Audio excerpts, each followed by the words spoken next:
मैं एक लाइन में 4 गालियां देता था। मैं पहले मारता था, बाद में बात करता था, क्योंकि मालूम है एक बार एक फाइट दे दो तो आदमी सीधा हो जाता है, फिर बोलता है सब जैसे आप बोलो। तो उस तरह का व्यक्ति आज दूसरों के लिए प्रेयर करने लगा। समस्त को प्रभु जीशुख्रीष्टर मधुर नाम आंतरिक नमस्कार। ख्रीष्टर प्रिय भाई भौणी मैंने आज भिडियो आमे माने आलोचना करिबा एमिति गोटे साक्ष्य विषय आमिति एक साक्ष्य मु आपण मानकु सुनेबी। डायरेक्ट आपण तांको मुहर आपण सुनिबे। आ साक्ष्य एहीपरि मु टिके जस्ट सूचना देवाई चाहूँगी। जमती आपण हुए तो शुणी कि न शुणी किंतु छोट थिला बेले मु शुणुली आग माड़ तापर कथबार्ता किसी बुझुंट। एठार जो व्यक्ति जनक अच्छा प्रभुंर दास अच्छा से पूर्वर जने बहुत बड़ ख्रीस्टियन विरोधी थे। से सबु प्रकार निशा द्रव्य सेवन करुले। ख्रीस्टियन लोक मानक देखिले से प्रथमे से कौन करुले बाड़ौले पिटुले तापर कथबार्ता करुले। तांकर भी पॉलिसी एया थिला जे आग माड़ तापर कथबार्ता। तेबे से आग मारुले माने आग पिटुले प्रभुंर दास मानक पास्टर मानक प्रचारक मानक तापर तांको सहित कथबार्ता करुले। तांकर नीति एमती थिला। एई भली जने कठोर व्यक्ति से केमिति जीशु को जानिले कौन आपन को आश्चर्य लगुनि कि? मत तो आश्चर्य लगुच। एई भली जने कठोर हृदय थिबा व्यक्ति से केमिति जीशु को जानिले से कहीं से जीशु को विश्वास कले। से तो पूर्वर जने ख्रीस्टियन विरोधी थे। एमिति तांको जीवन रे कौन परिस्थिति आसिला जहा फल से प्रभु जीशुख्रीष्ट को विश्वास करने निमंते बाध्य हेले। आउ विश्वास कला परे एबे सुधा मध्य से प्रभु जीशुख्रीष्ट को छाड़ी नाहांती। बरं तांको द्वारा अनेक मंडली स्थापन होईछि, अनेक जगह प्रभुंकर कार्य होईछि। तबे आमे आउ विलंब करिबा नाही, चलंतु आमे डायरेक्ट तांको मुहरु आमे माने सुनिबा।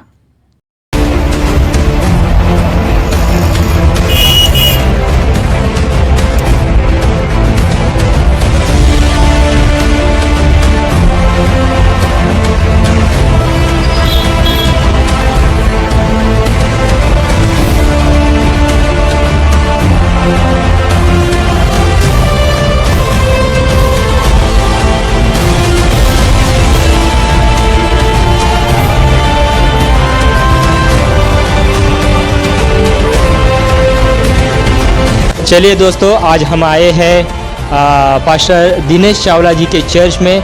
हमने सुना है वो सिंधी परिवार से आए हैं और आज हम उनके चर्च में आए हैं। और जब वो प्रभु में आने से पहले और सेवकाई स्टार्ट करने से पहले वो एक नशा करने वाले व्यक्ति थे। आइए उनसे पूछते हैं कि आखिर उनके जीवन में ऐसा क्या हुआ जो उन्होंने प्रभु यीशु को ग्रहण किया।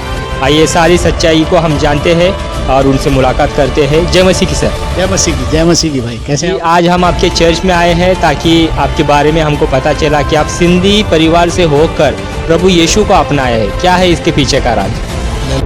मैं एक लाइन में 4 गालियां देता था।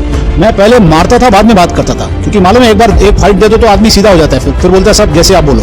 तो उस तरह का व्यक्ति आज दूसरों के लिए प्रेयर करने लगा। सब आपको मिलेंगे एकदम, हम सब लोग रावड़ी लोग थे जो यीशु मसीह के पास आने के बाद सुधर जाते हैं। तो ये उन लोगों के लिए बड़ा क्वेश्चन होना चाहिए कि ऐसे रावड़ी लोगों को कैसे प्रभु अंदर से सुधारता है, क्योंकि ये एक ऐसी शांति है ना जो मिलने के बाद इंसान सब कुछ छोड़ने को तैयार हो जाता है। देखिए, मैं एक सिंधी परिवार से हूँ। सिंधी में इंजीनियरिंग किया और इंजीनियरिंग करने के बाद में मैं कंस्ट्रक्शन लाइन में आया, ठेकेदारी में। तो वहाँ पर मेरी कुछ दोस्तों से दोस्ती हुई जहाँ शराब पीना आम बात मानी जाती थी। और फिर उसके बाद में जुआ खेलना, और उसके बाद में यहाँ पे बॉम्बे की लाइफ आपको पता है, बॉलीवुड डिस्को डांस बार। तो मैं वहाँ बहुत जाया करता था, शराब पिया करता था। साथ ही साथ मेरे माँ बाप ने जो बचपन से मुझे शिक्षा दी थी, मंदिर जाना, नियम अनुसार सब कुछ, घर में पूजा पाठ करना, वो मैं सब कुछ नियम अनुसार करता था, जो मेरी आस्था थी। लेकिन मेरा स्वभाव अलग था, लफड़े करना, मारामारी करना।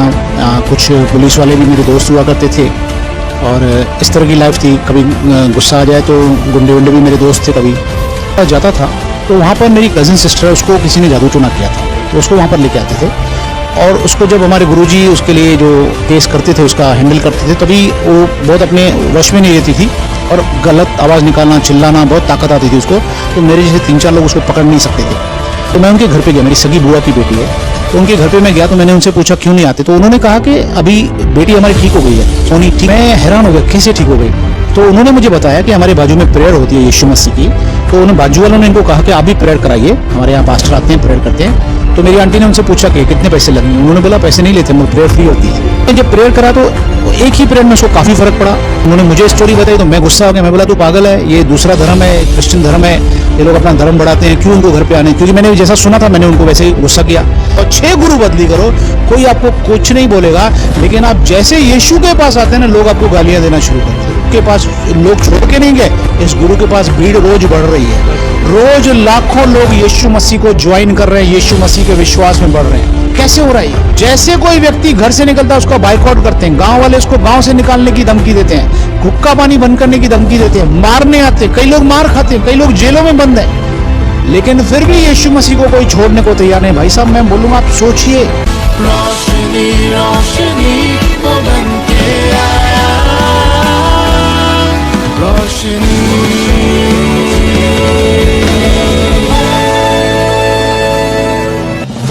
जय मसीह की दोस्तों, मैं प्रभाकर सूर्यवंशी रोशनी प्रोडक्शन के इस प्रोग्राम में आपका स्वागत करता हूं, जिसका नाम है पृथ्वी के छोर तक। दोस्तों, पृथ्वी के छोर तक इस प्रोग्राम में हम भारत के अलग अलग शहरों में जाकर लोगों की गवाही को आप तक पहुंचाते हैं, ताकि आपका विश्वास प्रभु में और भी ज़्यादा मजबूत हो। ठीक उसी तरीके से आज हम आए हैं महाराष्ट्र के मुंबई शहर में, और आज मैं आपको एक ऐसे व्यक्ति से मिलवाने जा रहा हूँ। निश्चय ही उनकी गवाही सुनने के बाद आपका विश्वास और भी ज़्यादा मजबूत होगा। जी हाँ दोस्तों, मैं बात कर रहा हूँ पास्टर दिनेश चावला सर की। आइए जानते हैं उनके लाइफ के बारे में, कि प्रभु यीशु में आने से पहले मैं आपको बताऊँ कि वो एक नशा करने वाले व्यक्ति थे, मूर्ति पूजा करने वाले व्यक्ति थे। आइए मिलते हैं पास्टर दिनेश चावला सर से और जानते हैं उनके जीवन की अद्भुत कहानी को। जय मसीह के सर। जय मसीह की। कैसे हैं प्रभाकर भाई? आपका बहुत बहुत जी सर, मैं ठीक हूँ, आप कैसे? मैं ठीक हूँ, बहुत अच्छा है। प्रभु का धन्यवाद है कि प्रभु अपने अनुग्रह में हमें चला रहा है। तो सर, हमारे दर्शकों को बताइए कि आज हम बॉम्बे में आए हैं और हमारा रोशनी प्रोडक्शन टीम लोगों का विश्वास बढ़ाने के लिए आप जैसे पास्टर लोगों के पास में आता है, आपकी गवाही को लाखों लोगों तक पहुंचाता है, ताकि आपकी गवाही से लाखों लोग आशीष पाए और प्रभु यीशु को जाने। तो सबसे पहले हमारा सवाल है कि आज तो बॉम्बे के अंदर बहुत बड़ा मिनिस्ट्री आपका है, प्रभु का आप काम कर रहे हैं, लेकिन हमने देखा और हमने आपकी गवाही भी सुना कि आप प्रभु में आने से पहले एक नशा करने वाले व्यक्ति थे, मूर्ति पूजा भी करते थे। लेकिन थोड़ा सा आपके बैकग्राउंड के बारे में कि प्रभु में आने से पहले आपका क्या लाइफ था, थोड़ा सा हमारे दर्शकों को शेयर कीजिए। पहले तो मैं आपको उत्साहित करना चाहूँगा कि आप बहुत अच्छा काम कर रहे हैं, कि लोगों की गवाही को आप दुनिया के लाखों लोगों तक पहुँचा रहे हैं। ये अपने आप में एक बड़ी एक उपलब्धि है और सेवा है आपकी, और कई लोग इस बात को जानकर उत्साहित होते हैं, विश्वास में बढ़। और दूसरी बात जो आपने मेरे से पूछी, ये मेरी गवाही कई बार जैसे आपने भी देखी है, यूट्यूब में भी है, दिनेश चावला पास्टर में है, और फिर भी मैं आप कह रहे हैं तो मैं बताना चाहूँगा कि क्योंकि आपके दर्शक बहुत लाखों दर्शक हैं, मैंने देखा है, और वो सुनना ज़रूर चाहेंगे। देखिए, मैं एक सिंधी परिवार से हूँ। सिंधी लोग बिजनेस माइंडेड लोग हैं, हम लोग एक अच्छी कौम है जो बहुत शांति प्रिय है और अपने बिजनेस से मतलब रखते हैं हम लोग। तो मैं बचपन से जब बड़ा तो मैं कॉलेज में इंजीनियरिंग किया, और इंजीनियरिंग करने के बाद में मैं कंस्ट्रक्शन लाइन में आया, ठेकेदारी में। तो वहाँ पर मेरी कुछ दोस्तों से दोस्ती हुई, जहाँ शराब पीना आम बात मानी जाती थी, और फिर उसके बाद में जुआ खेलना, और उसके बाद में यहाँ पे बॉम्बे की लाइफ आपको पता है, बॉलीवुड डिस्को डांस बार, तो मैं वहाँ बहुत जाया करता था, शराब पिया करता था। साथ ही साथ मेरे माँ बाप ने जो बचपन से मुझे शिक्षा दी थी, मंदिर जाना, नियम अनुसार सब कुछ, घर में पूजा पाठ करना, वो मैं सब कुछ नियम अनुसार करता था, जो वो मेरी आस्था थी। तो इस तरह से मेरी लाइफ चल रही थी। रात को मैं अलग व्यक्ति था, सुबह मैं अलग व्यक्ति होता था। इस तरह से मेरी डबल लाइफ चल रही थी लाइफ में, और बहुत सी गड़बड़ियाँ थी लाइफ में। पैसा बहुत ज़्यादा था, हैंगओवर, तकलीफ, और ओवरनाइट घूमना, 3-4 बजे 5 बजे सोना, तो ये सब गड़बड़ मेरी लाइफ में थी। तो इस तरह के जीवन जीते समय मेरी लाइफ में पीस नहीं था, मेरी लाइफ में शांति की बिल्कुल कमी थी। और मैं परेशानियां भी बहुत आती थी मुझे। तो इस तरह की मेरे मसीह में आने से पहले लाइफ थी। तो देखा दोस्तों आपने, प्रभु में आने से पहले सर का जीवन किस तरीके से पापों से भरा हुआ था।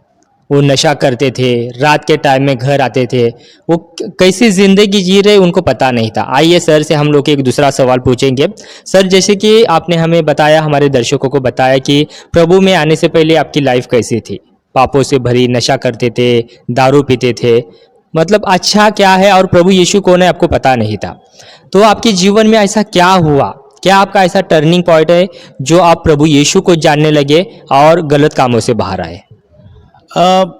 देखिए, उस वक्त मैं अपने हमारे गुरुजी थे जिनके यहाँ पे मैं जाता था स्थान में, और बड़े ही शिद्दत से मैं सेवा करता था वहाँ पे। जैसा मैंने आपको बताया कि मेरा लाइफ वहाँ पे अलग ही था, लेकिन मेरा स्वभाव अलग था। लफड़े करना, मारा मारी करना, कुछ पुलिस वाले भी मेरे दोस्त हुआ करते थे, और इस तरह की लाइफ थी। कभी गुस्सा आ जाए तो गुंडे वुंडे भी मेरे दोस्त थे कभी। तो इस तरह से लाइफ चलते चलते मैं जब गुरुजी के पास जाता था तो वहाँ पर मेरी कज़न सिस्टर, उसको किसी ने जादू टोना किया था, तो उसको वहाँ पर लेके आते थे, और उसको जब हमारे गुरुजी उसके लिए जो केस करते थे उसका हैंडल करते थे, तभी वो बहुत अपने वश में नहीं रहती थी और गलत आवाज़ निकालना, चिल्लाना, बहुत ताकत आती थी उसको। तो मेरे जैसे 3-4 लोग उसको पकड़ नहीं सकते थे। तो इस तरह से उसका जो केस चला 3 साल तक हो गया। तो अचानक वो लोग आना बंद कर दिए वहाँ पर गुरुजी के पास।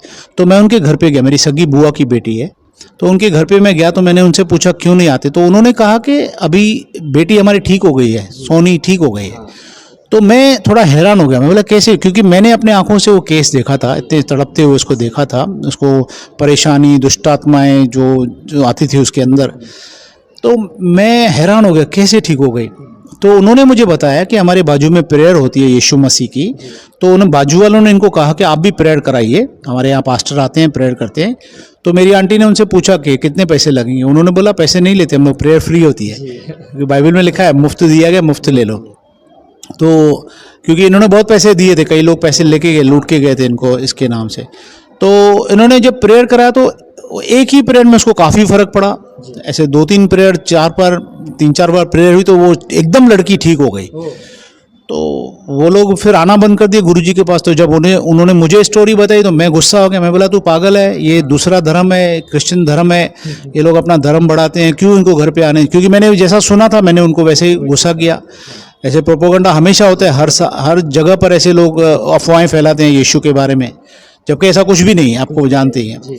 तो मैंने भी जब सुना था मैंने उनको बोला कि मैं छोड़ूंगा नहीं इनको, देखूंगा, तो समझ नहीं रहे। तो साथ ही साथ मैं हैरान भी था क्योंकि मैं बहुत आस्थावादी था, मैं बहुत पूजा पाठ में विश्वास रखने वाला व्यक्ति। तो मुझे ऐसा अंदर लग रहा था कि कोई पावर है यार, इसको कैसे ठीक हो गई है, क्योंकि मैंने अपने सामने उसको देखा था। हमारे गुरुजी बड़े महान गुरुजी थे, वो सब करने के बाद भी ये ठीक नहीं हो रही थी 3 साल से। तो यहाँ पे कैसे प्रेयर में ठीक हो गई 1 महीने के अंदर। तो मेरे लिए एक बड़ा सवाल था और मैं वो जानना भी चाहता, वो जिज्ञासा थी। तो मैं उनसे मिला, लेकिन अपना ईगो भी था। मैं बोला ये दूसरा धर्म है। तो इस तरह से जब उन्होंने मुझे स्टोरी बताई तो मैं उनसे मिला। उन्होंने कहा संडे आ जाओ, ये लोग आते हैं बाजू में। तो मैं संडे गया, उनसे पूछा मैंने, भाई क्या लफड़ा, बहुत चमत्कार चालू है, बताइए। तो उन्होंने मुझे बहुत सरलता से प्यार से जवाब दिया। उन्होंने कहा आप विश्वास कीजिए। तो मैंने उनसे कहा भाई विश्वास क्या करें, हम सिंधी लोग तो सब पे विश्वास करते हैं, हम तो सबको एक ही मानते हैं। हम लोग गुरुद्वारे भी जाते हैं, मस्जिद में भी जाते हैं, माथा टेकते हैं। कई सिंधी लोग माउंट मेरी चर्च में जाते हैं, कैंडल जला के आते हैं। हम तो पत्थर को भगवान मानने वाले लोग हैं, भाई आप हमें क्या विश्वास सिखा रहे हैं। तो उन्होंने मुझे एक बात कही जो बहुत इंपॉर्टेंट है। उन्होंने कहा सर बुरा नहीं मानना, गॉड कितने हैं दुनिया बनाने वाले। तो मैंने जवाब दिया सर गॉड तो एक ही है। तो उन्होंने मुझे पकड़ा, बोला अगर गॉड एक ही मानते हो तो फिर 10 के पास क्यों जा रहे हो। सीधी बात है, लॉजिक सवाल है कि फिर 10 के पास क्यों मैं भटक रहा हूँ, कि एक ही पे जाऊँ। बोलो जहां भी आपको लग रहा है वहां एक ही पास जाओ। तो मुझे थोड़ा लगा, मैं बोला ठीक है सर आप बताइए क्या बोलना चाहते हैं। तो जब उन्होंने मुझे कहा कि मैं आज जो आपको बताऊंगा ना, तो अगर आपने ध्यान से सुना समझा तो आपका लाइफ चेंज हो जाएगा। मैं बोला बताइए।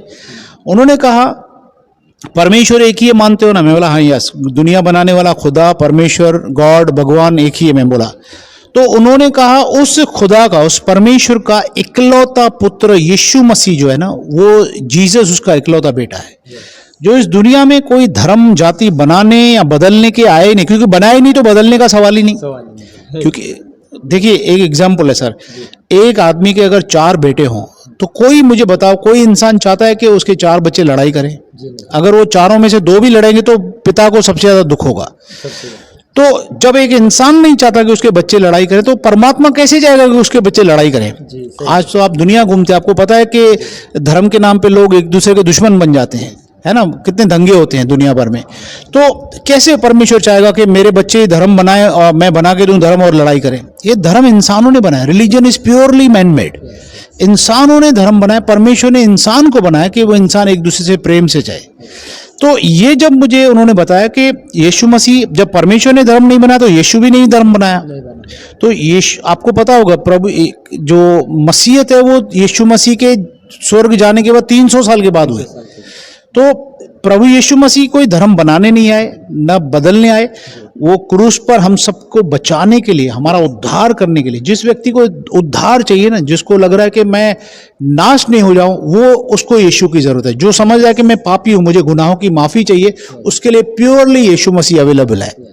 तो यीशु मसीह मारे गए, गाड़े गए और तीसरे दिन फिर अपने वचन के अनुसार जिंदा हुए और आज भी जिंदा प्रभु है।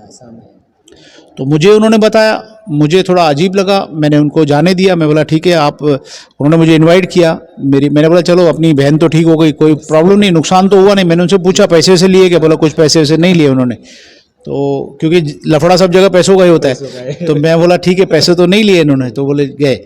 तो मुझे इनवाइट किया तो मैं जाता नहीं था। आखिर एक बार मेरी बुआ मुझे बहुत बोलने लगी, मैं एक बार गया वहाँ पे। तो वहाँ पे मैंने देखा 200-300 लोग बैठे, ताली बजा रहे, गीत गा रहे, स्तुति आराधना कर रहे। प्रभु की स्तुति आराधना होती है बड़े बड़े जोरदार तरीके से, पूरी वर्ल्ड में होती है, इसका जलवा है पूरी वर्ल्ड में यीशु मसीह का। तो मैं भी गया, देखा, मुझे कुछ समझ में नहीं आ रहा था, गीत समझ में नहीं आ रहे थे। लेकिन बाद में गवाही का टाइम आया। जब गवाही हो रही थी तो कोई बहन आई, बोली मुझे सर में दर्द था, ठीक हो गया। किसी ने बोला ये, तो मैं जासूसी नावल बहुत पढ़ता था बचपन में, तो मैं बोला ये तो सब उल्लू बनाने वाला काम है, ये पास्टर लोगों ने इनको 200-200 दिया रहेगा कि पब्लिक में गवाही दो, कुछ लोग तो मुर्गे फंसेंगे। तो मुझे नहीं मालूम था कि मैं गलत सोच रहा हूं, तो यीशु मसीह की पूरी नजर मेरे ऊपर है। तो उसने मुझे पकड़ा, प्रभु ने बोला अगर तू गलत सोच रहा तो मैं तुझे सच्चाई दिखाऊंगा। तो मैं जब वचन चलने लगा तो परमेश्वर का वचन मुझसे बात करने लगा। मुझे लग रहा था यार, क्योंकि देखिए जो भी आस्थावादी व्यक्ति है, मैं कहूंगा वो गलत नहीं है, जो भी किसी भी जगह पे आस्था की जगह पे जाता है तो वो परमात्मा को पाने के लिए जाता है। तो मैं भी एक आस्थावादी व्यक्ति था, बिल्कुल परमेश्वर के खोज में था। तो परमेश्वर ये बात जानता था, परमेश्वर तो एक ही है ना, मेरा रास्ता कोई भी था लेकिन परमेश्वर एक ही है, वो जानता था। तो मैं, जब मुझे प्रभु ने देखा तो उस वचन से मुझसे बात हुई। फिर जब उन्होंने लास्ट में मेरे लिए प्रेयर किया तो प्रेयर के बाद में मेरे जीवन में काम होने लगा। लेकिन उस वक्त मैं दारू बहुत पीता था, आधी बोतल में डेली लगभग दारू पीता था, जुआ खेलता था, डांस बार जाता था। तो मेरे प्रोग्राम सब चालू थे। मैं जैसे प्रेयर भी खत्म हुई तो मैं चला गया, दारू पीने चला गया। तो उस हफ्ते में मेरे प्रभु यीशु ने काम करना चालू किया, मेरे काम होने लगे। तो मैं भूल गया। ये प्रभु यीशु की मैं आपको एक गुण बताऊं कि आप भूल जाएंगे लेकिन यीशु नहीं भूलता भाई आपकी बात को। वो देर सवेर आपकी काम जरूर करेगा। आप उसको बोल दो विश्वास के साथ में। आपका जितना विश्वास मजबूत होगा उतना काम जल्दी होगा, क्योंकि यीशु विश्वास पे काम करता है। तो मेरे काम होने लगे और मैं, हर एक लालची होता है, आपको बोला, मैं लालच के मारे में बोला यार चलो काम हो रहे तो अपन जाके प्रेयर करा के आएंगे। तो जब जब तकलीफ होती 15-20 दिन में मैं जाके प्रेयर करा के आता और मेरे थोड़े से काम हो जाते थे, थोड़े नहीं भी होते थे, थोड़े होते थे। तो इस तरह से मेरा सिलसिला चालू हुआ जाना और मैं वहाँ जाने लगा और प्रेयर कराने लगा। लेकिन मेरी एक गलती थी, मैं बाइबल नहीं पढ़ता था। मेरी सबसे बड़ी मिस्टेक, उन्होंने बाइबल दिया था, मैं थोड़ा पढ़ा लेकिन समझ में नहीं आया, क्योंकि जब तक कोई समझाएगा नहीं ना, कोई समझ नहीं पाएगा। तो इस तरह से 2-2.5 साल निकल गए। उसके बाद में एक प्रभु के बहुमूल्य दास पास्टर जोएल इस उल्लासनगर में आए और उन्होंने मुझे पूछा कि तुम बाइबल पढ़ते हो? मैं बोला सर पढ़ता हूँ, समझ में आता नहीं। तो उन्होंने बोला तुम्हें समझ में आएगा भी नहीं। मैं बोला क्यों सर? बोला बाइबल जो है ना परमेश्वर का वचन है, पवित्र आत्मा जब तक तुम्हें सिखाएगा नहीं ना, तुम नहीं समझ पाओगे। मैं बोला क्या करूं सर? उन्होंने कहा तुम प्रार्थना करो कि पवित्र आत्मा तुम्हें विजडम दे, बुद्धि दे। मैं समझ गया। मैंने प्रेयर करके जब बाइबल पढ़ा, मैं बाइबल के अंदर चला गया। मैं आपको बताऊं, इस बाइबल में 2 मीनिंग लिखेगी। आपको ऊपर से अलग दिखेगा, लेकिन जब आप भूख और प्यास के साथ, सच्चाई के साथ, प्रार्थना के साथ, पवित्र आत्मा की शिक्षा में अंदर बढ़ोगे ना, तो आप अंदर चले जाओगे, इसके गहराई मीनिंग पता चलेगी। तो मैं अंदर चला गया, मुझे बहुत सारे सीक्रेट्स बाइबल के पता चले, परमेश्वर के बारे में, प्रभु यीशु का स्वभाव, पवित्र आत्मा का अभिषेक, ये सब चीज़ें पता चली। और फिर मैं इसमें बढ़ा, और मैंने जिस दिन बपतिस्मा लिया, मैं शुक्र करता हूँ खुदा का कि मेरे जीवन में यीशु आए। मेरे जीवन से शराब की आदत, जो मैं आधी बोतल डेली पीता, आज 28 साल हो गए मुझे, मेरे अंदर प्रभु ने ऐसी बरकत दी, वो स्पिरिट्स, वो जादू, वो जो शैतान शक्तियां जो मुझे गलत चीज़ों में प्रेरित करती थी, वो सब बाहर चली गई, क्योंकि शैतान यीशु मसीह के नाम से ही डरता है। तो अंदर निकल गई और मुझे फ्री किया प्रभु ने, बुरी चीज़ों से निकाला, डांस बार जैसी गलत चीज़ों से मुझे दूर किया, और मुझे एक अच्छा शांति का जीवन दिया। प्रभु को सारी महिमा देता हूँ। यस। तो सर, अभी तक आपने बताया कि प्रभु में आने का आपका कारण क्या है और किस तरीके से प्रभु यीशु आपको मिले और आपके जीवन में आए और आपका उद्धार हुआ। अभी हमारे दर्शकों को बताइए कि प्रभु में आने से पहले के जीवन में और अभी के जीवन में क्या फ़र्क है। ओके, ये बड़ा सवाल अच्छा आपने पूछा है, कि क्योंकि जब मैं प्रभु में आया तो अब एक अजीब बात हुई। वही लोग जो मेरे अपने थे वो थोड़ा मुझे गलत समझने लगे कि ये दूसरे धर्म में चला गया, जबकि मुझे मालूम था कि मेरा कुछ भी न धर्म परिवर्तन हुआ, न कुछ भी नहीं हुआ। मैं तो सेम इंसान हूँ, मेरा नाम वही है, मैं खाना वही खाता हूँ, मेरी माँ वही है, मेरे भाई वही हैं, बहन वही है, मेरी पत्नी, तो ये सब सेम था, कुछ भी फर्क नहीं। हाँ, एक बड़ा फर्क मेरे जीवन में आया कि मेरे जीवन से वो जो गंदगी प्रभु ने निकाल दी, जैसे मैंने आपको बताया, तो वो गलत चीज़ें, हाँ, जब मैं गलत था तो लोग मुझे रिसीव करते थे, मैं शराब पीऊँ, जुआ खेलूँ, वो चलेगा उनको, बुरी चीज़ों में। मेरे कुछ विरोधी लोग मेरी मम्मी के पास आए, मेरे चाचा आए, मेरे बड़े भाई ने उनको बोला उसको मना नहीं करती है, तो मेरी मम्मी ने बोला कि जब ये रात को 3-4 बजे आता था तभी तो तुम लोग पूछते नहीं थे कि बेटा कैसा है, लेकिन आज अगर वो सुधर गया तो आपको चिंता हो रही है। तो जो भी है, यीशु मसीह बहुत अच्छा है ना, मेरा बेटा तो सुधर गया। आज मैं ये मैसेज भी देना चाहूँगा आपके द्वारा कि लोग जो हैं, जो खास करके जो विरोध करते हैं यीशु मसीह का, देखिए आपको ये सोचना चाहिए कि मसीह में जाने के बाद उनको, उनकी आप जांच पड़ताल कीजिए कि उनके जीवन में क्या फर्क है। आप सिर्फ सिंपली ऐसे मत बोलिए कि धर्म दूसरे में चला गया, ये हो गया, लेकिन उनके जीवन में कितना बड़ा फर्क आता है, कितनी बुरी आदतों से। आज मेरे अच्छे IPS ऑफिसर, पुलिस वाले, DCP रैंक के मेरे दोस्त हैं, वो मुझे बताते हैं कि भारत के गवर्नमेंट चाहती है कि लोग सुधरें, इसके लिए जेल है, बच्चों के सेंटर हैं जहाँ पे बच्चों को सिखाया जाता है, इतने लाखों उन्होंने गवर्नमेंट ने खोल के रखे हैं। तो गवर्नमेंट की इच्छा है कि लोग सुधरें, सुधार गृह हैं। तो अगर प्रभु यीशु मसीह लोगों को अगर सुधार रहा है, और बाहर से नहीं लेकिन अंदर से सुधार रहा है, तो मैं तो चाहूंगा तो इन चीजों को और बढ़ावा देना चाहिए कि लोग सुधरें। और आपसे मैं कहूंगा कि आप तहकीकात कीजिए, उनके परिवार वालों से इंटरव्यू लीजिए कि भाई ये बंदा जब से यीशु मसीह में गया तो उसके जीवन में क्या फर्क है, क्या बुरी चीजें इसके अंदर से निकली कि नहीं निकली। मैं एक लाइन में 4 गालियां देता था, मैं पहले मारता था, बाद में बात करता था, क्योंकि मालूम है एक बार एक फाइट दे दो तो आदमी सीधा हो जाता है, फिर बोलता है सब जैसे आप बोलो। तो उस तरह का व्यक्ति आज दूसरों के लिए प्रेयर करने लगा। आज आपने ऐसे हजारों आपको गवाह मिलेंगे, आपने बहुत सारे लोगों का इंटरव्यू लेते हो तो सब आपको मिलेंगे एकदम, हम सब लोग रावड़ी लोग थे जो यीशु मसीह के पास आने के बाद सुधर जाते हैं। तो ये उन लोगों के लिए एक बड़ा क्वेश्चन होना चाहिए कि ऐसे रावड़ी लोगों को कैसे प्रभु अंदर से सुधारता है, क्योंकि ये एक ऐसी शांति है ना जो मिलने के बाद इंसान सब कुछ छोड़ने को तैयार हो जाता है। तो मैं शुक्र करता हूँ खुदा का कि परमेश्वर ने मुझे छुआ, मेरे जीवन में बदलाव आया। हाँ, मुझे फाइनेंस की तकलीफ हुई, उल्टा लोग बोलते हैं इसमें पैसा मिलता है। आपने सुना होगा, लोग बोलते हैं यीशु मसीह में जाने से। देखिए मैं आपको एक सिंपल बात बताता हूँ, अगर आपको आज के बाद जिनको भी जो भी मुझे सुन रहे हैं दर्शक, मैं आपको एक फार्मूला दे देता हूँ। आपके पास हो सकता है हम लोग ऐसे ही घुमा के बोले, लेकिन आपको बोल देता हूँ, आप जिस भी शहर में मुझे देख रहे हैं, अगर आज के बाद आपको कोई बोलता है कि यीशु मसीह के धर्म में जाने से, यीशु को मानने से, क्रिश्चियन बनने से, व्हाटएवर जो भी बोलता है कि पैसा मिलता है 1 लाख 2 लाख, उसको बिठाइए, उसको अच्छा नाश्ता चाय पिलाइए, उसको बोले बैठिए भाई तू तो बड़ा अच्छा ग्राहक है, मेरे लिए 2 लाख का काम करने आया। उसको बोलो भाई देखो, अगर तू बोला 2 लाख मिलता है तो मेरे 5 दोस्त हैं, ये लॉकडाउन के बाद में उनका धंधा खराब हो गया, 5 दोस्त, उनकी पत्नियां 5, कितने हो गए 10। बोलो हम 10 ही तुम्हारे साथ चलने को तैयार हैं, ठीक है, जैसा तुम बोलोगे वैसा करेंगे। हम यीशु मसीह को मानने को तैयार हैं, तुम्हारी भाषा में जो भी बोलोगे दूसरे धर्म को मानने को तैयार हैं। 10 लोगों का 20 लाख मिलेगा, ठीक है, तुम्हारे कहने के अनुसार तुम बोल रहे हो 20 लाख, तो अगर 20 लाख जैसे मिलेगा ना, उसका तू खाली बैग लेके चलना, आधा पैसा 10 लाख तू गिन के निकल जाना, लेके जाना, आधी तेरी कमीशन वहां पे वहां, ठीक है। तो मुझे बताइए, अगर वो इंसान सच बोल रहा है, आपको जिसको भी जो भी आपको चैलेंज करा, अगर वो सच्चार है आदमी, अगर उसकी बात में सच्चाई है, चाहे कोई भी हो, कितना भी पावरफुल व्यक्ति हो, अगर वो सच बोल रहा है तो वो 10 लाख रुपया क्या छोड़ना चाहेगा क्या? फोकट में उसको मिल रहे हैं, उसको पता है ना कौन सी जगह मिल रहा है। भाई मुझे तो 28 साल हो गए, मैं ढूंढ रहा हूं कौन मिलता है, और मैं तो अब यीशु को मानता हूं। मुझे कहा 10,000 भी मिलेंगे मैं तो लेके आऊंगा, क्या प्रॉब्लम है ना, मैं आपको दे दूंगा। लेकिन पैसा कहीं नहीं मिलता, मैं आपको बताऊं, जीवन मिलता है। तो 10 लाख रुपया कोई छोड़ेगा नहीं। अगर उस आदमी में, बंदे में सच्चाई होगी ना, जगह उसको पता होगी ना, तो आपको तुरंत ले जाएगा, 2 इनोवा गाड़ी लाएगा, आपको लेके जाएगा। वो कहेगा दिल्ली मिलता है, बोलो दिल्ली की टिकट तेरी मैं निकालता हूं फ्लाइट की, तू ले चल, तू खाली बैग लेके चल, 10 लाख तेरा, बाकी सब हम देख लेंगे।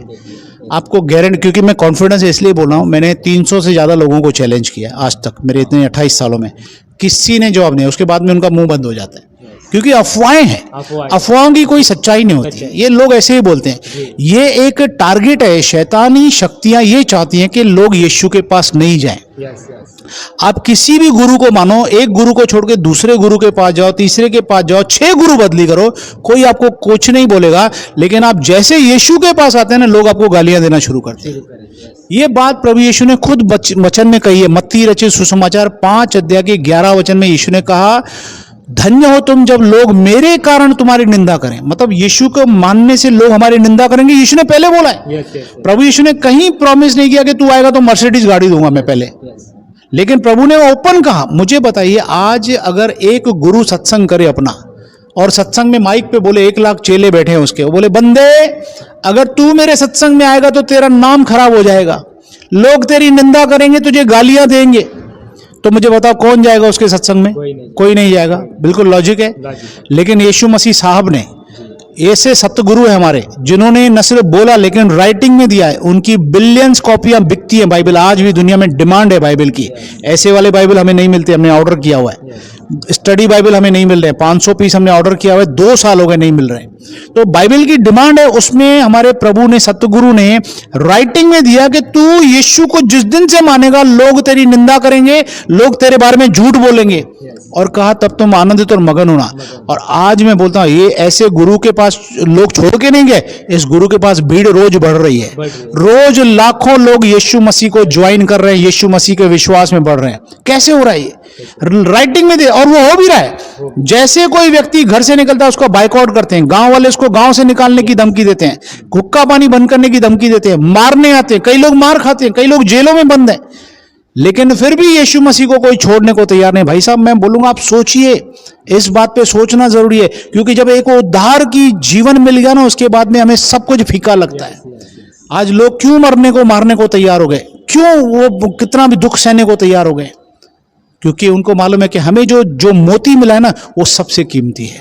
यीशु मसीह मिल गया ना, उसके बाद हमें कोई चीज की जरूरत नहीं, चाहे कोई कितनी भी धमकियां दे। आज कितनी बहनें मार खाती हैं घर में, लेकिन वो पति कितना भी बोले, लेकिन वो यीशु मसीह को मानती है, प्रार्थना करती है, बाथरूम में जाके प्रार्थना करती है। वो गवाहियां हम सुनते हैं कि प्रभु के, उन्होंने प्रार्थना की, उनके पति सुधर जाते हैं, उनके पति के घर से तकलीफ से निकल जाते हैं।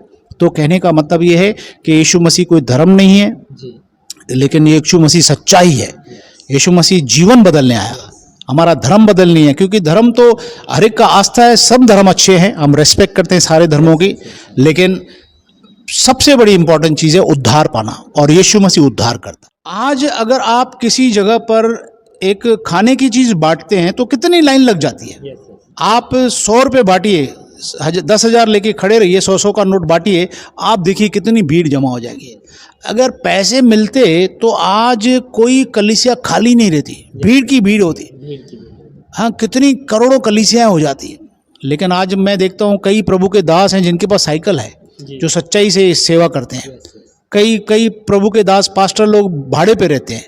तो आपको सोचना चाहिए कि अगर ये पैसे बांटते होते तो खुद तो करोड़पति होते, मर्सिडीज में घूमते। हाँ, इल्जाम लगाने से पहले सब लोग इल्जाम लगाते हैं कि पास्टर पैसा देता है, धर्म परिवर्तन करता है। भाई, आप वो पास्टरों की जीवन देखो, वो सच्चाई ईमानदारी से रह रहे हैं, मेहनत मजदूरी कर रहे हैं या सेवकाई भी कर रहे हैं, तो कैसे कष्ट और तकलीफ से निकल रहे हैं, है ना। उनको भाड़े पे घर पे रह रहे हैं, अपना बंगला तो ले ले कम से कम। तो इस चीज़ पर आप गौर करें। ये सब जो बातें हैं ना, ये सब अफवाहें हैं। ये शैतान नहीं चाहता कि कोई प्रभु यीशु के पास आए, उद्धार पाए, क्योंकि यीशु मसीह उद्धार करता है और वो जीवन बदलने वाला है। यीशु को छोड़ कोई उद्धार कर ही नहीं सकता, बाइबल बताती है। परमेश्वर के वचन में क्लियर लिखा हुआ है कि उसी के नाम से उद्धार की सुसमाचार सुनाया जाएगा, यीशु के नाम से लोग उद्धार पाएंगे। और मैं धन्यवाद करता हूं परमेश्वर के लिए कि उसने हमें वचन पहुंचाया, बाइबल हम तक पहुंचा। कई लोगों ने अपनी जान दे दी बाइबल हमारे तक पहुंचाने में। 2000 साल हो गए हम तक बाइबल पहुंचने में। कईयों ने अपने पूरी जीवन समर्पित दे दिया, जैसे आपने अपना जीवन दिया ये सब लोगों तक पहुंचाने के लिए। ऐसे कई लोग हैं जिन्होंने अपने जीवन को समर्पित कर दिया और आज हमारे पास पवित्र शास्त्र पहुंचा है। तो इसका बड़ा आदर है हमारे जीवन में, हमें करना चाहिए और इसे पढ़ना चाहिए। यस। कि जब आपने सेवकाई को शुरू किया, प्रभु के राह पर जब आप चलने लगे और यीशु का सुसमाचार लोगों को सुनाने लगे, तो आपको कौन से बातों का सामना करना पड़ा और अपने जीवन का थोड़ा सा स्ट्रगल बताइए। जी, मैं जब प्रभु में आया तो मैंने जैसे पहले भी कहा कि लोग विरोध करने लगे, लेकिन शुक्र है खुदा का कि आज वही लोग प्रार्थना करवाते हैं, वही लोग यीशु मसीह को मानते हैं। उनमें से कई लोग विश्वास में आ गए। तो ये एक समझदारी की बात है, समझने की बात है, क्योंकि ये बात सही है, हम लोग भारत देश में रहते हैं तो हमें ये इम्प्रेशन है कि जो क्रिश्चियनिटी है ये फॉरेन का धर्म है, यीशु मसीह फॉरेन गॉड है। मैं तो यीशु को फॉरेन का गॉड बोलता था पहले, ये यीशु मसीह जो है ना फॉरेन का गॉड है, क्योंकि मुझे पता नहीं था। तो मैं जब समझा, क्योंकि कोई भी चीज़ को समझने में थोड़ा टाइम लगता है, थोड़ा समय दिया तो मैं समझा। और मैं जब विश्वास में आया तो मेरे, जैसे अभी आपको बताया कि मेरी खुद की फाइनेंस की तकलीफ हो गई, क्योंकि मैं जुआ बहुत खेलता था। तो जुआ खेलने के बाद जब मैं जीतता था 20-30 हज़ार जीतता था, आज से 35 साल पहले की बात है, तो मैं लोगों को 200-300 दारू पीने के लिए खर्ची देता था। छोकरे लोग रहते थे मेरे लड़के लोग, तो उनको देता था, भाई लाओ जाओ दारू पियो, है ना, फालतू लोग थे सब। तो मैं जब प्रभु में आ गया तो मेरी जुआ बंद हो गई, तो मुझे पैसे के वांदे आ गए। मैं हैरान हो गया। लेकिन प्रभु का धन्यवाद करता हूँ, प्रभु ने उस समय से थोड़े से स्ट्रगल में से मुझे निकाला, ताकि वो मुझे एक्सपीरियंस है। वो कुछ महीने जब मैं स्ट्रगल में रहा, फाइनेंस की तकलीफ में रहा, तब निकलने के बाद फिर मुझे एक अच्छा साफ़ सुथरा बिजनेस मिला। मैंने मेहनत किया, प्रभु ने अनुग्रह दिया, मैंने उस मेहनत को प्रभु ने सफलता दी। ऑफकोर्स उसकी दया है, फिर प्रभु ने उसको ब्लेस किया। लेकिन एक चीज़ थी, प्रभु का वचन कहता है मत्ती 6:33 में कि पहले उसके राज्य की खोज कर तो बाकी सारी वस्तुएं तुम्हें दी जाएंगी। तो मैं उसमें विश्वास करता था, वचन का आज भी विश्वास करता हूं कि अगर हम राज्य के लिए प्रभु के सुसमाचार को फैलाते हैं, तो मुझे लगता है कि सेवकाई के लिए आपको वेट नहीं करना है कि कोई पास्टर आके आपके सर पे हाथ रखे आप फिर सेवा करें। सेवकाई सबके लिए। देखिए मरकुस 16 अध्याय में प्रभु ने सबको कहा कि जाओ सुसमाचार सुनाओ। ऐसा नहीं कहा कि, उसने कहा विश्वास करने वालों में ये चिन्ह होंगे, वे बीमारों पर हाथ रखेंगे बीमार चंगे हो जाएंगे। ऐसा नहीं बोला कि पास्टरों में चिन्ह होंगे। आप विश्वास करते हैं, आप प्रार्थना कीजिए, लोग आशीष पाएंगे। ठीक है, आपका विश्वास होना चाहिए। तो विश्वासियों के लिए सेवा है। हर एक विश्वासी जब उद्धार पा लिया उसने, तो वो सेवकाई शुरू करना चाहिए। सुसमाचार की सेवा के लिए हमें वेट नहीं करना है। जहां भी हम रिक्शा में हैं, कार में हैं, ओला में हैं, जहां भी हम यीशु के बारे में बताएं, मैं तो बताता हूं, मैं जहां भी रहता हूं कोशिश करता हूं कि प्रभु यीशु के बारे में, अपने जीवन में महान जो कार्य यीशु ने किए मैं उनके बारे में बताऊं, गवाही बताऊं और लोग उद्धार पाएं। आना नहीं आना, विश्वास करना या नहीं करना उनकी मर्जी है। हम किसी पर जबरदस्ती कर नहीं सकते और ना ही करना चाहिए। देखिए आज एक फैमिली में 4 लोग हैं, पति पत्नी बाप बेटा, बेटा बेटी। तो बेटा कहीं और जाता है किसी और आस्था में, बेटी किसी और गुरु को मानती है, माँ किसी और मंदिर जाती है। आज पति पत्नी को नहीं बोल सकता कि तू अपने मंदिर मत जा, मेरे साथ चल, मेरे गुरु के पास चल। तो पत्नी अगर पति की बात नहीं मान रही तो बाहर का व्यक्ति कैसे उसको लेकर जाएगा यीशु के पास। सही बात। ये जो ब्लेम लगाया जाता है कि ये लोग खींच के जाते हैं, मैं समझता हूँ सब समझदार लोग हैं, कोई दूध पीते बच्चे नहीं हैं। हम भी दूध पीते बच्चे नहीं, हमें किसी ने बोला नहीं। मैं तो कहता हूँ अगर मुझे कोई बोलता ना तो मैं तो पहले उसको मारता था, लेकिन प्रभु का धन्यवाद, प्रभु ने मेरे मन को बदल दिया। अंदर सच्चाई को पता चला, मैंने चेक किया, सच्चाई को देखा, समय लगा। उस वक्त 28 साल पहले 30 साल पहले सिखाने वाले नहीं थे, आज भरमार है कलीसियाओं की। आज इसका फायदा उठाइए। विश्वासियों को मैं कहना चाहूँगा, आप सीखिए वचन को। जब तक आप सीखोगे नहीं तब तक आपको समझ में नहीं आएगा। आप सीखेंगे तो आपको पता चलेगा। आपके पास इतने पास्टर्स अवेलेबल है, रेस्पेक्ट के साथ अपने अगुओं से अधीनता में रहते हुए उनसे सीखिए। मेरे जीवन में मैं बहुत ब्लेसेड व्यक्ति हूँ प्रभु के अनुग्रह से, लेकिन उसका एक कारण ये भी है, ऑफ कोर्स उसका ग्रेस है, एक कारण ये भी है जिन अगुओं से मैंने सीखा है, वचन सीखा है, क्योंकि लिखा हुआ है जो तुम्हें वचन का परिश्रम करके सिखाते हैं उनका 2 गुने आदर करो। ठीक है, तो 2 गुने आदर में मतलब क्या है, प्रभु चाहता है कि हम उनका आदर करें हमेशा। तो जिनसे वचन सीखा ना, मैं उनका बड़ा आदर करता हूं, क्योंकि उन्होंने मुझे जीवन का वचन दिया। जब यूहन्ना 6 अध्याय में सब चेले छोड़ गए तो यीशु ने 12 से भी पूछा, क्या तुम भी मुझे छोड़ के जाना चाहते हो? तो पतरस ने उसे कहा, प्रभु तुझे छोड़ के कहाँ जाएंगे, जीवन की बातें तो तेरे पास हैं। तो ये जीवन की बातें, इसको हमें छोड़ना नहीं है, ठीक है ना। तो ये बहुत इंपॉर्टेंट चीज़ है। दूसरी एक बात बताऊं, जो सेवकाई के लिए मुझे दर्शन प्रभु ने दिया, रोशनी, जो आपके प्रोडक्शन का भी नाम है, रोशनी प्रोडक्शन। देखिए, एक अंधा दूसरे अंधे को मार्ग नहीं दिखा सकता, दोनों गड्ढे में गिरेंगे, है ना। लेकिन अगर मैं अंधा था, मुझे रोशनी मिल गई, आज मैं कॉन्फिडेंस से कहता हूं मुझे रोशनी मिल गई, खुदा की रोशनी मिली, तो मेरा फर्ज बनता है दूसरे अंधे को मैं रोशनी दिखाऊं। तो आज मैं वही काम कर रहा हूं। मुझे जो ज्योति प्रभु ने दिया, और उसने कहा मैं जगत की ज्योति हूं और तुम भी जगत की ज्योति हो। प्रभु ने कहा तुम जाके लोगों को ज्योति दिखाओ। तो आज मैं वही काम कर रहा हूं जो आप काम कर रहे हैं, रोशनी दिखाता हूं। माध्यम अलग अलग है लेकिन काम वही है। तो प्रभु को धन्यवाद करता हूं। लोगों को बताते हैं भाई रोशनी के पास आ जाओ। यूहन्ना 3:19-20 में लिखा हुआ है, जो यीशु के पास आता है वो रोशनी के पास आता है।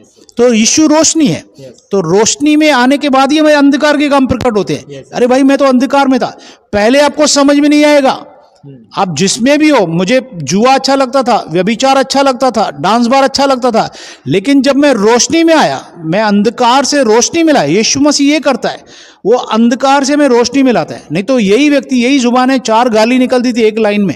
मैं ठेकेदारी लाइन में, ठेकेदारी का काम होता ही नहीं, बहुत बहुत बड़ी बदमाशी है वहाँ पे, मेरी बदमाशी थी वहाँ पे। तो मुझे सुधार दिया, आज मेरे मुंह से गाली नहीं निकलती। ये कोई इंसान नहीं कर सकता, ये केवल यीशु मसीह कर सकता है। तो प्रभु ने अंदर से बदला, और मैंने जैसे कहा कि अंदर से अगर बदलना है किसी को, तो ये आपके लिए दवाई है। और अगर आपको लग रहा है कि मैं पापी हूं, मुझे उद्धार की ज़रूरत है, तो आपके पास यीशु मसीह के पास आने की ज़रूरत है। नहीं तो आप अगर समझ रहे हैं कि मैं पवित्र हूं, तो आप बिलाशक जहां भी जाइए, हमें कोई एतराज़ नहीं, कोई ज़बरदस्ती नहीं आपके ऊपर। लेकिन अगर पापी है और उद्धार की ज़रूरत है, तो यीशु के पास मोस्ट वेलकम है, आपके लिए द्वार खुला हुआ है। तो सर, आपने हमारे हर एक सवाल का बहुत अच्छे से जवाब दिया, और मैं उम्मीद करता हूँ हमारे देखने वाले हर एक दर्शकों को आपकी हर एक बात समझ में आई। तो आपके लिए एक दूसरा सवाल हम पूछते हैं, और आप इसका सही जवाब दीजिए, ताकि हमारे देखने वाले जो दर्शक हैं उनको भी एक प्रभु में एक उत्साह बढ़े, एक नई आशा बढ़े और उनका विश्वास बढ़े। सर, आज भारत में देखा जाएगा तो भारत में कुछ ऐसे स्टेट में मसीह सताव बहुत ज़्यादा है ना। चर्च में लोग घुस रहे, चर्च के लोगों को मार रहे, घरों में प्रार्थना चलाने नहीं दे रहे। तो साथ ही साथ जो मसीह विरोधी लोग हैं, जो धर्मांतरण का आरोप लगाते हैं, उनके लिए आप क्या कहना चाहेंगे? उन लोगों को आप किस तरीके से हौसला देना चाहेंगे जो सताव को झेल रहे हैं? जी, मैं सबसे पहले उन भाई बहनों को उत्साहित करना चाहूँगा कि आप डरे नहीं, क्योंकि प्रभु यीशु ने तो पहले ही कहा था कि जब तुम मेरे पास आओगे तो तुम्हारी निंदा करेंगे, लोग तुम्हें मारेंगे। यूहन्ना 16 अध्याय में लिखा हुआ है कि तुम्हें मार डालने वाला व्यक्ति भी कहेगा कि मैं परमेश्वर की सेवा कर रहा हूँ, 16:3 में लिखा हुआ है। तो इसलिए आप डरे नहीं, क्योंकि इसका मतलब है कि बाइबल सच्चा है। जो बाइबल में 2000 साल पहले लिखा हुआ है वो सच आज भी हो रहा है, जो यीशु ने कहा था। तो इसका मतलब है कि कोई नई बात नहीं हो रही। अगर यीशु ने वहां 16 अध्याय में कहा कि देखो मैंने तुम्हें पहले से सब कुछ कह दिया है, ऐसा ना हो कि बाद में नया होता तो हम अचंभित हो जाते, भाई हम तो ये अच्छा काम कर रहे हैं, लोग मारने क्यों आ रहे हैं। लेकिन यीशु ने पहले बोला था भाई ऐसा होगा, है ना। तो एक कॉन्फिडेंस की बात है, अच्छी बात है, एक सच्चाई है कि कितना किताब सच्ची है। 2000 साल के बाद भी ये वचन सच्चा निकल रहा है। तो आप डरे नहीं। और दूसरी बात कहूंगा, अगर आपको कोई भी अननेसेसरी अत्याचार करे तो आप प्रार्थना में रहें, और अगर आप चाहें तो प्रार्थना पूर्वक कानून का सहारा बिल्कुल ले सकते हैं, क्योंकि भारत देश का कानून बहुत अच्छा है। हमें संविधान हमें अलाउ करता है कि हम किसी भी परमेश्वर को मान सकते हैं, कोई भी किसी को मान सकता है। आप थोड़ा सा ध्यान रखें, दूसरे किसी को भी जोर जबरदस्ती नहीं करना हमें। आप करते भी नहीं होगे, मुझे विश्वास है। आप अपनी भक्ति करते रहें, जहां भी आप करते हैं, घर में करते हैं, कलीसिया में करते हैं, आप प्रभु की आराधना करें। आपको कोई रोकेगा नहीं कानूनन। पुलिस हमारा साथ देती है हमेशा, मैंने देखा, हम जब भी पुलिस के पास गए, पुलिस ने हमें हमेशा कोऑपरेट किया हुआ है, कानून ने हमें कोऑपरेट किया हुआ है। हमारे बहुत सारे वकील हैं, हमारे पूरा ग्रुप है बड़ा, हज़ारों वकील हैं उसमें अंदर जो अच्छी सेवा कर रहे हैं। तो इस तरह से मैं आपको उत्साहित करना चाहूँगा कि आप घबराएं नहीं। और एक चीज़ और, अगर आपने यीशु के कारण मार खाया भी तो घबराएं नहीं, क्योंकि हम जहाँ मैंने देखा हुआ है, जहाँ यीशु के व्यक्ति का लहू बहता है वहाँ हज़ारों यीशु के लोग पैदा होते हैं। एक कलीसिया अगर बंद होता है तो उस शहर में 10 कलीसियाएं खुलती हैं। ये मैसेज है। हमारे जवाहरलाल नेहरू साहब ने कहा था, बोला मसीह लोगों को मत मारो, ये वो क्या बोलते हैं, खटमल है। एक खटमल मरता है 10 खटमल पैदा होते हैं। हम लोग खटमल जैसे हैं, अगर एक को मारोगे तो उस खून से 10,000 मसीह पैदा हो जाते हैं। तो ये भी एक सिस्टम है। तो आप घबराएं नहीं, अगर बच के कर सकते हो ईमानदारी से, अच्छाई से, कानून का सहारा लेके। लेकिन अगर उसके बाद मार भी खा लिया तो भी चिंता मत करो, स्वर्ग में तुम्हारे लिए बड़ा पुरस्कार है और सेवा भी बढ़ेगी, प्रभु आपको आशीष करेगा। हमारे यहाँ पे कुछ साल पहले 2009 में बड़ा सताव हुआ था। मैं खुद सिंधी परिवार से, व्यापारी परिवार से, मैं सोच रहा था यार सिंधी लोग हैं, ये सब डर जाएंगे शायद। लेकिन यकीन मानिए आज की तारीख में उससे 5 गुना कलीसिया ज्यादा है। उस सताव के बाद में दुगनी हो गई थी, 2-3 महीने के अंदर कलीसिया दुगनी हो गई थी। मेरी सोच अलग है, हम सोचते हैं कि लोग डर जाएंगे, लेकिन कोई डरता नहीं है। मसीह की ताकत हमारे अंदर है, यीशु हमारी ताकत है ना। तो हमें घबराना नहीं है, आपके साथ है, यीशु कभी छोड़ेगा नहीं आपको। देखिए सर, एक बात मैं जोड़ना चाहूंगा कि आज कई लोगों के लिए सवाल होगा कि भाई अगर पैसा भी नहीं मिलता, इसमें कुछ मिलता नहीं, तो फिर आज लाखों लोग क्यों यीशु मसीह के साथ जुड़ रहे हैं? और जबकि यीशु मसीह में जाने से लोगों को गालियां मिलती हैं, तो भी यीशु मसीह के पास क्यों लाखों लोग जा रहे हैं, करोड़ों लोग क्यों जुड़ रहे हैं? तो इसका जवाब मैं आपको बताना चाहूंगा कि प्रभु यीशु मसीह जिंदा खुदा है, वो जीवित परमेश्वर है। वो हमारी प्रार्थना को सुनता है और जवाब देता है, बात करता है, उसका ये वचन जिंदा है। और इसके पास आने से हमारा जीवन बदलता है, हमारे जीवन में अंदर बदलाव आता है, हमारे अंदरूनी आत्मा में जो है ना, हमारे अंदर कुछ होता है। और बाहर से आपको कुछ नहीं दिखेगा, ना आपको परमेश्वर दिखेगा। इसलिए हम बाहर से आराधना नहीं करते, अंदर से आराधना करते हैं। हालेलुया। तो खुदा का मैं शुक्र करता हूँ। इसलिए मैं जब प्रभु के पास आया तो मैंने उनसे कहा, भाई कोई मुझे मूर्ति दे दो प्रभु की।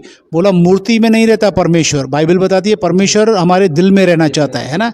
तो मैंने बोला भाई कोई कैंडल ही दे दो मुझे। बोला कैंडल भी नहीं सर, आपको प्रार्थना करनी है, प्रभु सुनेगा। मुझे समय लगा, 1 महीना लगा थोड़ा मैच करने में, लेकिन समझ में आया। उसके बाद मैं रोज प्रार्थना करता हूँ। अभी मुझे यीशु की मूर्ति की भी जरूरत नहीं पड़ती है, क्योंकि प्रभु मूर्ति में नहीं लेकिन मेरे दिल में रहता है। हालेलुया। तो मैं खुदा का शुक्र करता हूं। और दूसरी बात, वो आपके जीवन में गवाहियां करता है। आज लोग यीशु के नाम से रोज लाखों लोगों के जीवन में गवाही होती है। ये गवाहियां झूठी नहीं है। ये अगर आपको देखना है तो आप खाली यूट्यूब पे टाइप कीजिए गवाहियां, यीशु के गवाह, आप देखते थक जाओगे, लेकिन वो गवाहियां कम नहीं होंगी। हर कलीसिया में जाइए, पंजाब से लेकर कन्याकुमारी तक, चेन्नई तक जाइए, हर कलीसिया में हजारों गवाहियां हो रही हैं। तो यीशु मसीह जिंदा खुदा है, उसने हमें बेगवाह नहीं छोड़ा, उसके लाखों गवाह हैं, रोज लाखों करोड़ों गवाह बनते हैं। जी, जब मैं प्रभु में बढ़ने लगा तो मेरे परिवार में कोई विश्वासी नहीं था। मेरी पत्नी मेरे साथ साथ थोड़ा सा सुनती थी। फिर मेरे बड़े भाई हैं, 2 बड़े भाई, उनमें से एक बड़ा विरोध करने लगा। वो उल्टा सीधा बोलता था बहुत, लेकिन मैं शांत रहा। प्रभु ने मेरे जीवन को चेंज किया था, स्वभाव को चेंज किया था। और ऑफ कोर्स जब प्रभु में अकेले हैं ना, आप अगर परिवार के लिए प्रार्थना करते हैं ना, तो प्रभु आपको उस परिवार में ऊंचा उठाता है, क्योंकि परिवार की नजर आपके ऊपर है। तो याद रखना, प्रभु आपको, क्योंकि प्रभु ने वादा किया 16:31 में लिखा हुआ है प्रेरितों में कि तू अगर विश्वास करेगा तो तू और तेरा घराना उद्धार पाएगा। तो प्रभु आपकी मदद करेगा, आपको टॉप करेगा ऊपर, क्योंकि घराना देख रहा है कि कहां जा रहा है। तो आपको ऊंचा करेगा और आपके परिवार की नजर आप पर है, ताकि आपका परिवार आए। तो मैं धन्यवाद करता हूं प्रभु का, सारी क्रेडिट, सारी महिमा प्रभु को देता हूं कि मुझे देखकर, मुझे आशीषों को देखकर, मेरे स्वभाव को देखकर, मेरे बदलाव को देखकर मेरा पूरा घराना, आज हम 32 लोग हैं, 32 लोग हैं हमारे परिवार। मेरी मम्मी 80 साल के ऊपर है। संडे आज भी देखा आपने, वो सुबह कलीसिया में आती है, हर संडे गीत गाती है। और मेरा पूरा परिवार, बड़े भाई, बड़ी बहन, उनके बच्चे, परिवार, सभी लोग, मेरे परिवार यीशु मसीह की महिमा करते हैं। और दूसरी एक बड़ी अच्छी बात मैं आपको बताना चाहूँगा, उत्साहित करने के लिए प्रभु ने कहा तुम्हें मुफ्त में दिया है, मुफ्त में ले दो। तुम्हारी कलीसिया में, न सिर्फ हमारे परिवार में, लेकिन हमारी कलीसिया में भी कोई भी कलीसिया से सैलरी नहीं लेता। ऑफकोर्स जो फुल टाइम कर रहे हैं वो जैसे आपको पवित्र आत्मा अगुवाई करता है आप कर सकते हैं, उसमें हमें कोई ऑब्जेक्शन नहीं है। लेकिन मुझे जो प्रभु ने अगुवाई किया पौलुस के जैसे सेवा करने के लिए, हम कलीसिया से या मिनिस्ट्री से पैसा नहीं लेते हैं, किसी से भी। हम अपने हाथों से परिश्रम करके जो प्रभु ने हमें अनुग्रह दिया है, काम धंधा करते हुए हम काम करते हैं, और काम में बरकत वही देता है, खुदा ही देता है। हमारे साथ सैकड़ों लोग जुड़े हुए हैं जो सभी प्रभु के सेवकाई में हैं, कई पास्टर्स मेरे दोस्त हैं। तो मैं प्रभु को धन्यवाद देता हूं कि हमें प्रभु ने आशीष किया, और वो फेथफुल है, उसके देने के रास्ते हजारों हैं, वो कभी हमें खाली नहीं रखता, हमें ब्लेस करता है। तो प्रभु आपको इस गवाही से भी आपको उत्साहित करेगा कि आप पैसों, क्योंकि पैसा एक ऐसी चीज़ है जो आपके सेवकाई में रुकावट ला सकता है, आपके ग्रुप में रुकावट ला सकता है। इसके लिए आप इसको थोड़ा अलग रखें और आप ध्यान दें कि सेवा शिद्दत से, ईमानदारी से, सच्चाई से हो। जितनी ईमानदारी से सेवा करोगे उतना प्रभु आपको भरते जाएगा।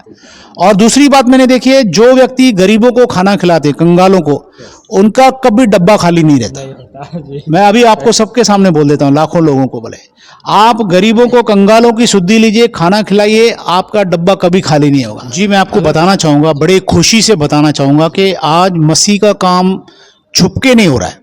हमारा जो प्रार्थना घर है, अगर हम कुछ भी गलत करते होते तो हम किसी कोने में कोई जगह लेते, लेकिन आज हमारा मेन रोड पर है, यहाँ की पोस्ट लोकेलिटी में है हमारा प्रेयर हाउस है। और ऐसे कई प्रेयर हाउस हैं जो ओपन रोड पे हैं, हाईवे पे हैं, रोड शहरों के बीच में है। अगर कुछ भी गलत हो, हैदराबाद, बेंगलोर, आप जहाँ चले जाएं, चेन्नई में बड़े बड़े रास्तों पर, आप तो वहाँ पर जानते ही हैं, तो अगर कुछ गलत होता तो छुपके करते।